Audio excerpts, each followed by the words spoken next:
Greetings, the Hijabi Gamer here. It is Tuesday, which means it's time for another weekly reset, which means my flames of awesomeness that I got from soloing the Nightfall on Sunday are now gone, so I need to solo the Nightfall. Again, this week I will go with PlayStation.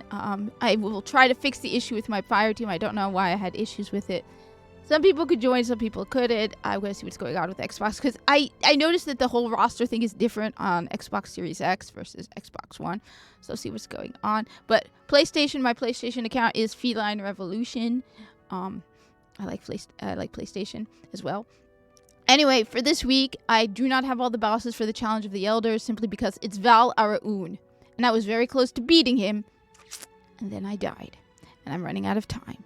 So I have to get to work. I will try to do it later today or tomorrow. I take a nap when I get home. Anyway, that aside, it is Tuesday. It is reset week. You don't want me to ramble on. Here we go. Though the sad thing is I did start to record it and I got into all different random details while I was doing it. It was kind of fun. Anyway, for Crucible, we have doubles, 2v2 multiplayer mode. I have to play more Crucible. I need to get better at Crucible. I need to do more PvP stuff, like Fortnite as well. But you get a Treasure of Ages box, which I opened a bunch of those. I don't know, do I have any? Yeah, I opened all of them. You get a lot of ornaments. You get a lot of silver dust. You get a lot of funky stuff like, I don't have any. Like this thing, the Snow Drag, which, you know what? I'm going to use that so I don't have to deal with it, because it takes up space and you can't dismantle them. One trick I have, by the way, for dealing with those if you don't want to, other than putting them in your vault, is switch to a character you're not playing, activate it, then switch back. And then when you're done, it's half an hour. Sometimes I don't like them, all right? Anyway, you get for Crucible, if you can get into it, this shouldn't be that difficult. It's 2v2, so there's only 4 people that they're searching for. 2v2 multiplayer, leave no ally behind and no enemy standing. I totally agree with you, Lord Shax. And that includes the Fallen and the Hive. Leave no enemy standing. The Fallen and the Hive are enemies. And the Cabal, to a degree. I've warmed a little on the Cabal. Though not as much as I probably should. Anyway, then we got the weekly story playlist. Everyone loves the weekly story playlist. One of the great things, by the way, about Destiny, original Destiny, is even if you don't want to do the weekly story playlist, you can pick any mission from the map. As you can see, this is the moon. Every mission is available to you except the first mission, which the only way you can play the first mission is if you create a new character. So even if you don't want to do the weekly playlist, if you feel nostalgic for one of my favorite missions is the ones in the Ishtar. The library, the Ishtar library. I love the Ishtar library. I like how Ghost gets in those missions. He's so excited about the Ishtar library. It's so Ghost-like. You can go back and play them, which is wonderful about Destiny. I wish they did this in Destiny 2. This pisses me off. I want to go back and play all the missions from Destiny 2, but we can't do that. So one of the great things about Destiny, that's how there's just so much more to Destiny. You could go back and replay everything. It's not something you can do with Destiny 2. Anyway, this week's weekly story playlist is The Taken War, which is a fun one. It's basically The Taken King. I like The Taken War. Rise of Iron is my favorite simply because it was my first Destiny DLC. I will admit it. But I like The Taken King. And I can understand why some people place The Taken King over Rise of Iron or The Witch Queen. I place Rise of Iron over The Witch Queen simply because it was my first DLC experience with Destiny and I was really looking forward to it. So, I pre-ordered it on Xbox and PlayStation. I have the Iron Gallhorn and everything. Anyway, the modifiers are, you're always going to have Heroic, which means there's more enemies. You have Juggler, which is good and bad. Juggler, it means no ammo drops for your equipped weapons. So if you're using your primary weapon, no ammo for primary will drop. However, you will get more heavy and you will get more secondary. So that's the great thing.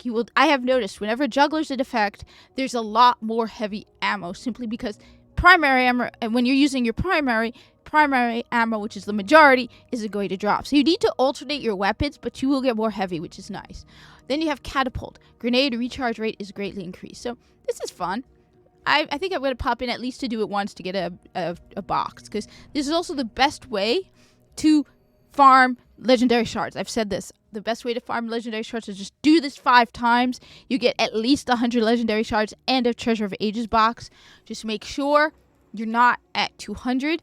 You will only go up to 200 legendary marks, and then it stops. So even if you're supposed to get more, you won't get more. You also get 15 legendary marks for the first public event you do. If you do the first public event you do in a day, you get 15 legendary marks. But this is the best way to farm them. Back in the day, before the rise of iron, you used to have to do a daily story, and you got 15 legendary marks. There was this one with a time limit that it was so low light, I could not. Oh boy. Anyway, the Siva Crisis heroic strikes. I think you can get matched with people. I would rather not get matched. I have been begging for Bungie to give us the option to do the strikes solo for years, and they ignore me. I want to be able to do not just the Nightfall strikes as a practice for the Nightfall. No. But there's a trick actually to do it on PlayStation. There is a trick. Not on Xbox. But even if you're not matched, at least for me, I don't mind not getting matched because I don't mind soloing them. I mean, I soloed the Nightfall. And I haven't done it in years, so check my video from Sunday. I soloed the Nightfall. You get heroic, so more enemies will appear. Void Burn. I know there's adept primary void weapons because I can see here we have small arms. That will be brilliant if you have one of those adept void weapons. For primary slot, they will burn through enemies because you have the double bonus of Void Burn and Small Arms. And Berserk, Meanings of the Darkness won't flinch even after massive damage. Do not overlook this one. This one, especially when it comes to the Cabal, is a pain in the rear. Because the general strategy to use against the Cabal, which, keep in mind, this is original Destiny, where the Cabal have real shields, Red Legion. The general strategy is to shoot them in like the shoulder, the small exposed part from behind the shield, so they flinch, and then you shoot them in the head. With Berserk, that doesn't happen. They are so much harder to kill with Berserk in effect. Again, this is Destiny, when they had real shields. I don't get how the Red Legion are these high muckety-muck elite, whatever, and you can shoot through their shields. A goddamn Grineer with a piece of metal has a better shield than the Red Legion. Maybe we should send the Grineer to teach the Red Legion how to make better shields. My god, I mean the Grineer, who most of them have a double-digit IQ, and I mean a low-level double-digit IQ, I mean, and whose vocabulary might consist of a single word, make better shields than the Red Legion. Yes, I'm salty about this, okay? Because the Grineer have better shields. Come on. The whatever have better shields. Anyway, weekly Nightfall. I did not check what it is. Damn it. Void Burn, so void damage is greatly increased. Then you have Brawler. I will go and check. So Brawler, you have Guardian melee damage is greatly increased. You have Grounded. Players take more damage while airborne. After I go through the rest, I'll go back to the Nightfall and I will show you it. Ironclad. More enemies have shields. And Daybreak. Daybreak is my favorite. The darkness grows stronger. So do you. Form a fire team of 3 and unleash your light with greatly increased ability recharge. So your super just keeps recharging. It's awesome. It's just awesome. Anyway, then you have the Challenge of the Elders. Airborne, which is players deal more damage while in the air. Berserk, and there is Cabal. They won't flinch. And finally, Precision Kill Bonus. So the Precision Kill Bonus is easy for me. It's the Berserk and the Cabal. So you have, all I know are the 2 first bosses, because I got killed near the end against Val Araun. So the first is Psylocke the Defiled, which is Taken Hive. The second is Val Araun, which is Cabal. I'm going to try it again, because I'm definitely going to solo it this week. I want to solo it. And I'm probably going to try and do it on PlayStation as well, because it's Precision Kill Bonus. And for me, Precision Kill Bonus is my cup of tea. I like it, Precision Kill Bonus. I love you, Precision Kill Bonus.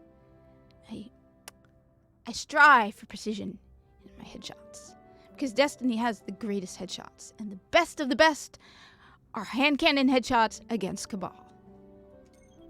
Definitely. Anyway, the raid is Death Singer Challenge. Crota. It's Crota's End. So, let's see what happens this Sunday. Things were messed up on. Keep in mind, I have never done this before. I've always been the one being dragged into fire teams. So, I'm trying to do this and learn as I go. So, PlayStation. Anyway, the Nightfall. Let's go check out the Nightfall so I can head to work. The Nightfall, as we said, you get Daybreak, Ironclad, Grounded, Brawler, and Void Burn. You know what? I wouldn't be surprised if it's the one from Rise of Iron. God, I hope it's not the one from Rise of Iron. I definitely hope it's not the one from Rise of Iron, because I remember we stepped into a war on the Cabal, so let's take out their... Oh, I know who this is. This is Valis to Arok, I think? He reminds me of a science teacher. Yeah, Valis to Arok. So this is the one with, there's a tank at one point, and it's the one, there's actually a cheese point you can hide in, where you go into this base, and you have this whole room full of enemies, and then you go down through, so you start, then you go into this internal area, then you go outside, then you go inside again. There's this massive Cabal dude, Valis to Arok. The reason I never forget him is because I used to have a science teacher when I was in school. His name was Tariq. Brother, we used to call him Brother Tariq. So Valis to Arok is like Brother Tariq, my science teacher. He was a doctor, but because he was Egyptian and his license didn't work here, so I think that he eventually went back to Egypt. But yeah, he was teaching science, and he was like a medical doctor. It was just in a small Islamic private school. So it's like you go here, then you go around, you go inside. Through that door, there's a dead ghost that you can't get with as a hunter, I remember. And then you go, and there's I think it's a tank or a boss. I think there's a taken version of this. I'm trying to remember. And then finally, Valis to Arok is this massive dude, and there is a cheese spot for him. It's all the way far right. There's a bunch of stairs, and you can hide behind the stairs and shoot at him and snipe at him through the stairs. I did beat him that way, but I have beaten Valis to Arok. As I said, I did solo the Nightfall on Sunday. I haven't done it in years, so it's like I'm out of practice. I did manage to get all the way to Malak without dying, which surprised me. But at Malak, I died a couple of times. It took a while. But getting back into practice with that. So maybe we'll do the Nightfall, or I'll try to solo it again. Anyway, thank you for watching. Like, comment, subscribe, share this with original Destiny people, because if you're on PlayStation, my gamer tag is Feline Revolution. I will go on PlayStation this week to make sure the Fire Team works. I will see if I could, I don't know, my brother has a PlayStation 5. I'll see if I could get him to, I'll text him and see if he could get into my Fire Team. I don't know if he has original Destiny or not, though. So I'll see what's going on with that. But share this with other Destiny players. Thank you for watching, and I hope to see you in the tower, because it's Destiny. And you know it would be hilarious if there were more people playing original. Anyway, no, I'm not going to say that, because apparently that gets people salty.